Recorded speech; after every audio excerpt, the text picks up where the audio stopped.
హీరోగా నటించిన హరిహర వీరమల్లు సినిమా ఎట్టకేలకు ప్రీమియం షోల ద్వారా ప్రేక్షకుల ముందుకు వచ్చేసింది. నిజానికి ప్రకటించిన నాటి నుంచి అనేక సార్లు వాయిదా పడ్డ సినిమాగా ఈ సినిమా రికార్డులకు ఎక్కింది. క్రిష్ దర్శకత్వంలో ఏఎం రత్నం నిర్మాతగా మొదలైన ఈ సినిమా 2 కరోనా వేవ్స్, ఆ తర్వాత పవన్ కళ్యాణ్ రాజకీయాల్లో బిజీ కావడం వంటి కారణాలతో వాయిదా పడుతూ వచ్చింది. చివరికి క్రిష్ సినిమా నుంచి తప్పుకోగా ఏఎం రత్నం కుమారుడు జ్యోతికృష్ణ దర్శకుడుగా సినిమాని పూర్తి చేశారు. ఈ సినిమాకి మొన్నటి వరకు పెద్దగా బజ్ లేదు. కానీ ఎప్పుడైతే పవన్ కళ్యాణ్ బయటకు వచ్చి సినిమాని ప్రమోట్ చేశాడో ఒక్కసారిగా అందరి దృష్టి సినిమా మీద పడింది. మరి ఈ సినిమా ఎలా ఉంది, ప్రేక్షకులను ఎంతవరకు ఆకట్టుకుంది అనేది మనం ఇప్పుడు రివ్యూలో చూద్దాం. హరిహర వీరమల్లు పవన్ కళ్యాణ్ ఓ మంచి దొంగ, పెద్దవాళ్ళను కొట్టు పేదవాళ్ళకు పెట్టు అనే ఉద్దేశంతో పెత్తనందారులు, భూస్వాములు, రాజుల వద్ద దొంగతనం చేసి వాటిని పేదలకు పంచిపెడుతూ ఉంటాడు. ఈ నేపథ్యంలో భారతదేశం నుంచి విదేశాలకు తరలిస్తున్న సంపదను బందర్ పోర్ట్లో దొంగలిస్తాడు. ఈ విషయం తెలిసిన కొల్లూరు సంస్థానీసుడు వీరమల్లుని పిలిచింది. తాను తనీషాకి కప్పం కట్టే సంపదను దొంగలించాల్సిందిగా కోరతాడు. ఆ సమయంలోనే అంతఃపురంలో ఉన్న పంచమి నిధి అగర్వాల్తో మొదటి చూపులోనే ప్రేమలో పడతాడు. తరువాత తనీషా దగ్గరకు వెళుతున్న సంపదను దొంగలిస్తూ పట్టుబడగా అక్కన్న మద్దన్నలో ఔరంగజేబ్ వద్ద ఉన్న కోహినూర్ వజ్రాన్ని దొంగలించి తీసుకొస్తే 1 వజ్రాల గని ఇస్తామని చెప్పడంతో వీరమల్లు అందుకు సిద్ధమై ఢిల్లీ బయలుదేరతాడు. అయితే అతని ప్రయాణం ఎలా సాగింది, ఎవరెవరు వీరమల్లు వెంట వెళ్లారు, హిందువులను కనీసం మనుషులుగా కూడా చూడని ఔరంగజేబ్ ఇలాకాలో వీరమల్లు ఏం చేశాడు, చివరికి కోహినూర్ వజ్రాన్ని వెనక్కి తీసుకొచ్చాడా లేదా, ఇలాంటి విషయాలు తెలియాలంటే సినిమా బిగ్ స్క్రీన్ మీద చూడాల్సిందే. నిజానికి ఈ సినిమా ఓపెనింగ్ లో పవన్ కళ్యాణ్ తల్లిదండ్రుల నుంచి వరద కారణంగా దూరమై సత్యరాజ్ కుటుంబానికి దొరుకుతాడు. బ్రహ్మాండోత్తముడు అయిన సత్యరాజ్ ఆ బుడతడుని అందరికీ ఉపయోగపడేవాడు అవుతాడని, కష్టాలు తీర్చేవాడు అవుతాడని చెప్పి చిన్నప్పటి నుంచి అన్ని మంచి రకాల విద్యలు నేర్పిస్తాడు. ఇక అక్కడ కట్ చేస్తే బందర్ పోర్ట్లో దొంగతనంతో పవన్ ఎంట్రీ అదిరిపోయేలా రాసుకున్నారు. ఆ తర్వాత నెమ్మదిగా కథలోకి తీసుకెళ్లే ప్రయత్నం చేశారు.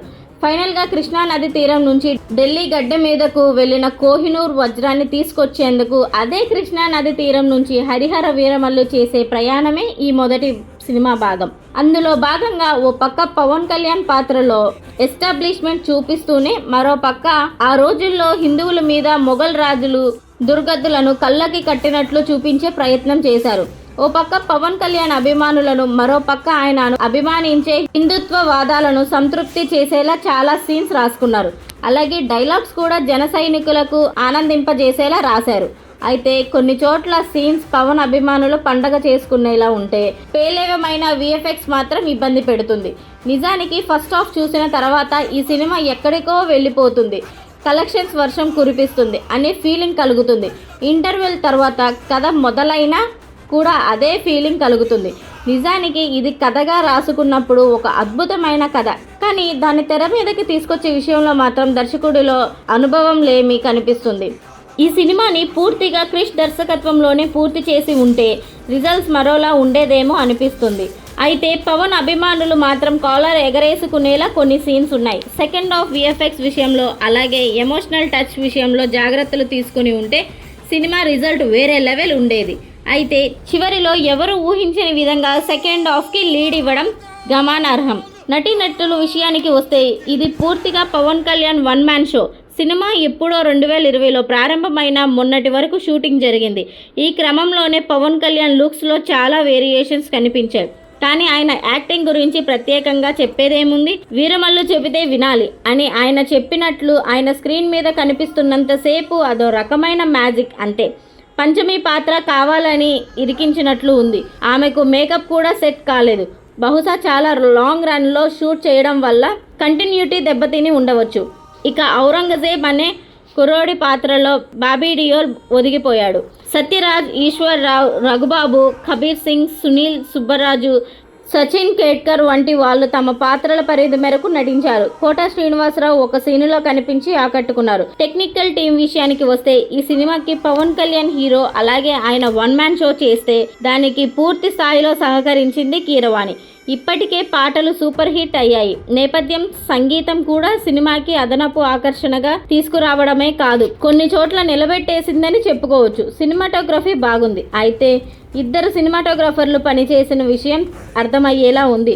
తోట తరణి ఆర్ట్ వర్క్ సినిమాకి అదనపు ఆకర్షణ. పవన్ కళ్యాణ్ చేసిన ఫైట్ సీన్లు అన్నీ వర్కౌట్ అయ్యాయి. క్లైమాక్స్ సీన్తో పాటు పోర్ట్ ఫైట్, కుస్తీ ఫైట్, సహటానా ఫైట్ ఆకట్టుకునేలా ఉన్నాయి. డైలాగ్ సెట్ అయ్యాయి, కొన్ని గుచ్చుకునేలా ఉన్నాయి. విఎఫ్ఎక్స్ విషయంలో ఇంకా కేర్ తీసుకుని ఉండాల్సింది. నిర్మాణ విలువలు బాగున్నాయి. ఫైనల్గా హరిహర వీరమల్లు ఫ్యాన్స్కి ఫీస్ట్. ప్లస్ పాయింట్స్ కథ, పవన్ కళ్యాణ్.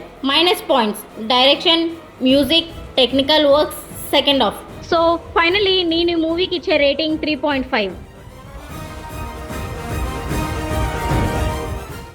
ఇంకా ఇలాంటి మాస్ మరియు సినిమా అప్డేట్స్ కోసం మా ఛానల్ బన్నీ సినిమా వర్స్ని సబ్స్క్రైబ్ చేయండి.